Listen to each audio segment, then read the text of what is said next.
Hello guys, welcome to another video of stock market friends. Globe Civil Projects Limited guys एक upcoming IPO आज के दिन open होने जा रहा है। जानेंगे complete analysis, business model, financial condition, performance, GMP कितना चल रहा है, लिस्टिंग कितना मिलेगा, अप्लाई करें या फिर नहीं, फाइनल डिसीजन क्या लेना चाहिए, इन सभी पॉइंट्स को डिस्कस करेंगे। चलिए फ्रेंड्स वीडियो स्टार्ट करते हैं। तो गाइस आईपीओ जो 24 जून ओपन हो रही है आज के दिन, 26 जून क्लोज किया जाएगा। 3 डे आईपीओ, 10 रुपीज का फेस वैल्यू, 67 टू 71 रुपीज पर शेयर की प्राइस बैंड, 211 शेयर्स की lot size, fresh issue IPO 119 crore का, 1,67,60,560 शेयर्स का इशू किया गया है। बुक बिल्ड आईपीओ बीएससी और एनएससी दोनों में लिस्टेड किया जाएगा। अलॉटमेंट डेट फाइनलाइज किया गया 27 जून का, 30 जून रिफंड्स रिलीज किया जाएगा, शेयर्स डिमेट अकाउंट में क्रेडिट होगा और 1 जुलाई को लिस्टिंग डेट रखा गया है। यहाँ पे रिटेल मिनिमम 1 लॉट अप्लाई कर सकते हैं, 211 शेयर्स मिलेंगे और मैक्सिमम 13 लॉट 2743 शेयर्स मिलेंगे। Small HNI minimum 14 lot 2954 shares, maximum 66 lot 13926 shares मिलेंगे। Big HNI minimum 67 lot apply कर सकते हैं, 14137 शेयर्स मिलेंगे। ऑफर दिया गया क्यूआईबी 50%, एचएनआई 15%, रिटेल 35% ऑफर दी गई है। अब बात करते हैं प्रोमोटर की। तो कंपनी के प्रोमोटर वेद प्रकाश खुराना, निपुण खुराना, विपुल खुराना इसके प्रोमोटर है। Pre issue holding 88.1%, post issue 63.4% holding देखने को मिल जाएगा। जीएमपी की बात करेंगे तो कंपनी का जीएमपी 15 रुपीज का ट्रेड कर रहा है, जिसके अकॉर्डिंग 21% की लिस्टिंग इन मिलने के चांस है। एक अच्छी खासी लिस्टिंग कंपनी दे रहा है, बहुत स्ट्रॉन्ग तो नहीं बोले, लेकिन हाँ एक अच्छी लिस्टिंग मिलने जा रही है। बिजनेस की बात करें 2002 में इनकॉर्पोरेट किया गया था, जो कि एक ईपीसी कंपनी है, मतलब इंजीनियरिंग प्रोक्योरमेंट कंस्ट्रक्शन कंपनी है, जो कि हेडक्वार्टर है न्यू दिल्ली में। मतलब कंपनी जो है new Delhi integrated EPC company है और सक्सेसफुली प्रोजेक्ट्स एग्जीक्यूट कर चुका है इंडिया के 11 स्टेट्स में, जिसमें इंक्लूड है उत्तर प्रदेश, हरियाणा, दिल्ली, महाराष्ट्र, आंध्र प्रदेश, कर्नाटक, गुजरात, छत्तीसगढ़, राजस्थान, उत्तराखंड और हिमाचल प्रदेश जैसी स्टेट में।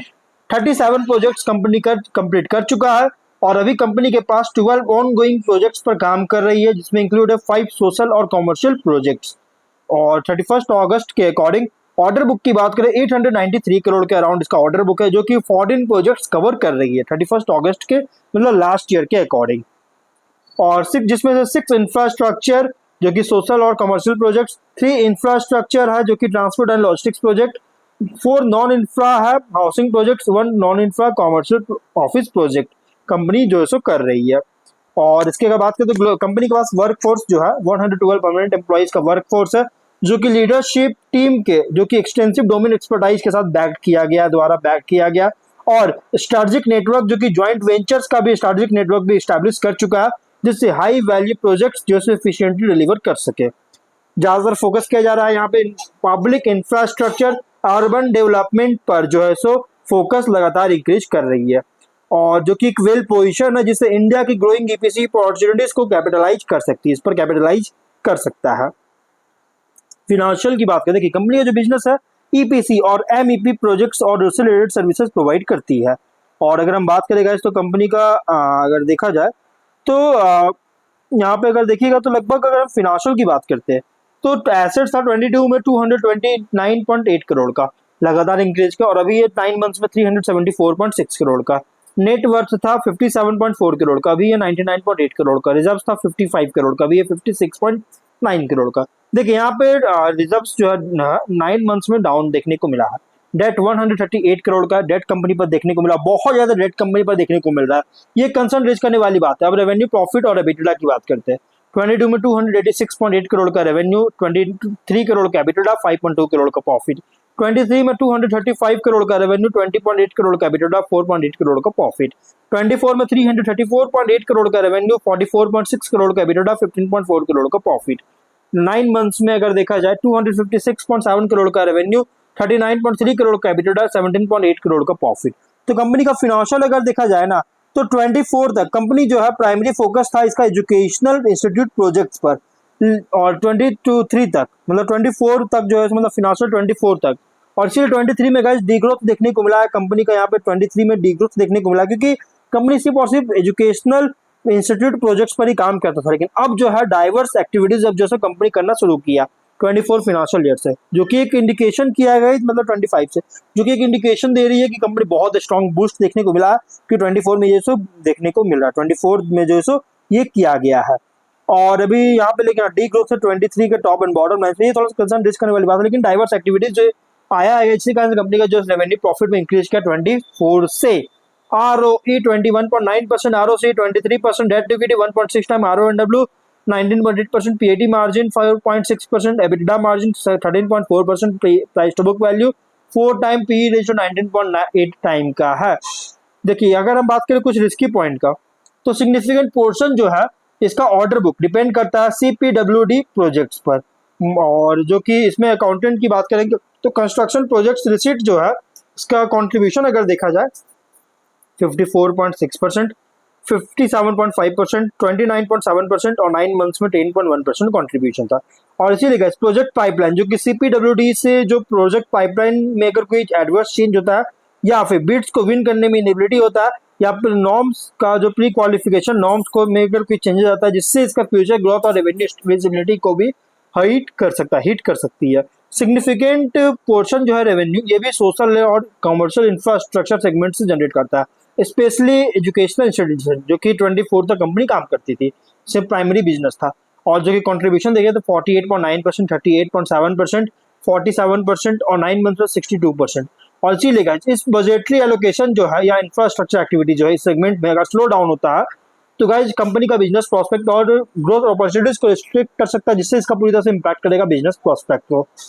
और सिग्निफिकेंट पोर्शन जो है इसका रेवेन्यू ये भी उन प्रोजेक्ट से जनरेट कर रहा है जो कि ज्वाइंट वेंचर्स में काम करता है, जो कि कंट्रीब्यूशन देखिएगा तो 35% का, 29%, 33% और 9 मंथ से 36.4% का।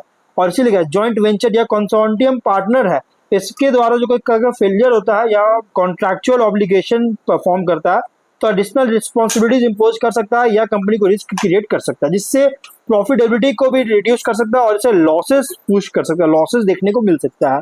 टॉप 5 प्रोजेक्ट्स कंट्रीब्यूशन में देखिएगा तो 88.6%, 76.4%, 63% का और 9 मंथ से 74% का। अगर ये इन प्रोजेक्ट्स का कोई भी डिले या लॉस होता है तो बिजनेस फिनेंशियल पोजीशन को एडवर्सली अफेक्ट कर सकती है। रॉ मटेरियल्स का कॉस्ट भी अगर देखिएगा तो यहाँ पे 27% टोटल, यहाँ पे देखिए 27% का रेवेन्यू का रॉ मटेरियल कॉस्ट लग रही है, 35%, 28.3% का, 9 मंथ से 21.7%। अगर इसी तरह से रॉ मटेरियल्स के प्राइसेस में कोई भी शार्प प्राइस होता है तो बिजनेस और फिनेंशियल कंडीशन को जो है सो हिट कर सकता है। टॉप 10 सप्लायर से भी जो टोटल कॉस्ट मटेरियल्स का जो टॉप परचेज करता है टॉप 10 सप्लायर्स बहुत ज़्यादा कंट्रीब्यूशन है, डिपेंड करता है 40.8%, 33.4%, 36.5%, 9 मंथ्स में 45.6% का।